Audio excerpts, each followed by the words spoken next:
So for the last couple of days, everything has absolutely crashed, except for Doge, of course. Well, Doge has been doing really well, but it's starting to pull back heavily now. As we've seen time and time again with Doge, every time it's going up a lot, it tends to dump a lot too. And as you can see, we actually had this massive growth spurt here over to 45 cents on Binance, and then it had this massive pullback here, and then it worked its way up again. And it's starting the downtrend now, right? It is in a danger zone, but because we're in a bull market and because the 99-day MA is actually doing okay, right? We've only gone just a little bit below it. We could potentially see this turn around once again. So the question is now, why is Doge doing so well? Well, we have this recent tweet here from Newegg, which is a PC hardware, gaming and tech store. We'll take a quick look at this. They're based in Southern California. They've got 715,000 followers on Twitter, so it is quite a big chain when it comes to selling PC hardware and so on. So this is really the reason, and what they've actually done is they've tweeted, actually if we scroll down here and we look at this tweet from earlier on, they basically tagged Elon Musk here saying, hey Elon Musk, if we accept Dogecoin as a payment option, would you buy from us on Doge Day? So basically they're trying to get Elon Musk's attention by retweeting, right? So nothing special here, but if we go further up, we can see in their latest tweet that they're really accepting Dogecoin as an official payment method via BitPay. Okay, you simply click edit in the payment section during checkout, select BitPay and complete your transaction. Now I have not personally tested it to see if it works, but I had a look at their website and this is how it looks. So you can choose between various electronics here. As you can see, they've got desktops, webcams, anything that you could think of basically, right? So it is a good website, and the fact that this is a chain is pretty bullish in my opinion, because if they're starting to accept Doge, who's gonna follow? I think they just want it to be the first, right? I think they just want to get Elon Musk's attention at the end of the day, because if Elon Musk will actually tweet about this, then just imagine the large number of sales that this company is gonna attract. So yeah, it's part of a marketing strategy. I think it doesn't cost them that much to integrate something like Dogecoin or any other cryptocurrency. We've seen other companies, well, smaller companies, usually websites, do something similar. So not something out of the ordinary, but nevertheless it is good. It's also a marketing strategy. So good for the Dogecoin holders, by the way, because I'm sure there are many of them right now, especially ever since Elon Musk has tweeted about Doge. But let's move on here and talk about the next piece of news, and this is in relation to this Bloomberg article that we've got here. Why did Bitcoin tumble and what is the outlook for the prices? And there's this short video that I watched here in relation to these news, but we'll actually talk about Bitcoin here. So the crypto roller coaster is back in action. Bitcoin has recovered some losses after falling as much as 15% on Sunday. Only 15%? Well, that's nothing compared to the alts, as you've seen. Rival coins like Ether and XRP also plunged. Bitcoin inched up to trade above $56,000 on Monday afternoon in New York, less than a week after hitting a record high of more than $64,000. The highs coincided with the stock market debut of the US's largest exchange for the tokens, Coinbase Global, which stoked enthusiasm for all things crypto. While some investors said the coin was overlooked, others saw the dip as an opportunity to still the nerves and buy. Even Dogecoin, which began as a joke, rose 20%. And yeah, you know, Dogecoin is going down now, but nevertheless it's gone up significantly compared to how it was in January, right, where it was trading at just over 1 cent.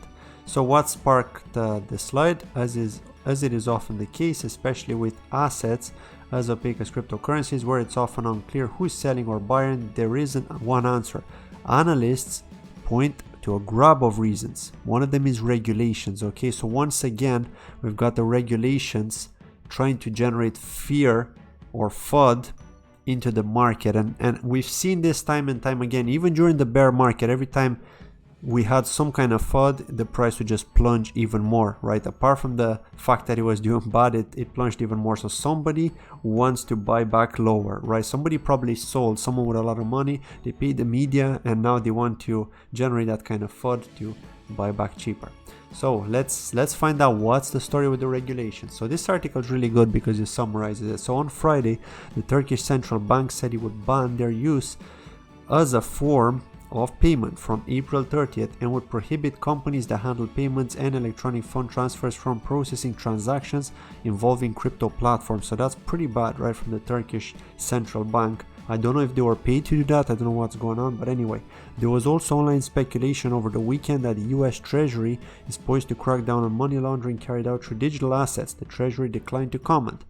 Other sources of regulatory pressure include central banks' plans to create digital currencies such as China's for the yuan and the ban of cryptocurrency mining in Inner Mongolia, long an industry favorite because of its cheap power. We'll see more regulation coming, says the chief investment strategist at asset manager Eva Eidos of ER Shares on Bloomberg TV, warning investors to be very careful. We think there is going to be even more volatility going forward. Of course there's going to be, right? If the price is going to do really well, of course we're going to see some volatility, and we're going to see pullbacks too, and major pullbacks, not like the ones we've seen in 2018 and 2019. So any big rally offers potential for the market to get ahead of itself. That's the view of Galaxy Digital founder and longtime crypto bull Michael Novogratz, who wrote on Twitter that he sees the retreat as a healthy correction. And actually I was in a live stream on Tone Vase's channel for the Bitcoin halving, and Mike Novogratz was also in that live stream. So it's the first time that I was actually in the same live stream as Mike Novogratz. It would be pretty difficult to get a guy like this on my channel. I know I've had John McAfee on my channel 2 times. If you haven't already watched those interviews, please do. One of them was in relation to crypto in general. We're talking about crypto and how he started, and he told us about his life story and so on. And the second time it was in relation to the McAfee DEX, which he created, but I don't think it's been developed anymore, right? Because he's in jail. So yeah, Mike Novogratz is saying, with hindsight, it was inevitable. Markets got too excited around Coin's direct listing, and he's referring to the Coinbase stock. Base is blowing out. Coins like BSV, XRP, and Doge are pumping. All were signs that the market got too one way. We will be fine in the medium term as institutions are coming to this space. So this is the key term here, the key phrase. This is why you should not worry. I mean, if guys like Mike Novogratz are saying things like that, this guy knows a lot of stuff, right? And I really admire this guy. Like, I enjoy listening to him when he talks, because he's got a lot of stuff to add in all the time, like something valuable. He'll usually talk about he'll give you like some kind of clues with regards to what's going on in the market when he goes to these interviews, or when you see him like on CNN or on all these different news platforms, right? On media in general, or when he has interviews with people. So I really like listening to this guy. But one of the funny things that he does, he's got a habit when he's thinking between the words, he's got a bad habit of going, so it sounds kind of funny, right? when you listen to him. But yeah, this is how it is, right? So yeah, that's it from today's video. I just wanted to kind of share this information. It is with regards to regulation. So obviously when it comes to regulation, we're going to see some kind of FUD, but at the end of the day, it's not that bad, right? You need some regulation, and this has been talked about over and over again. I think it's just temporary FUD. At the end of the day, they cannot regulate the whole crypto market, but they can regulate it at the country level. And then of course it chases companies away, right? If they over-regulate. So in the end, I think it's going to be fine. That's it from today's video. Thank you for watching, and I'll see you tomorrow. Bye-bye.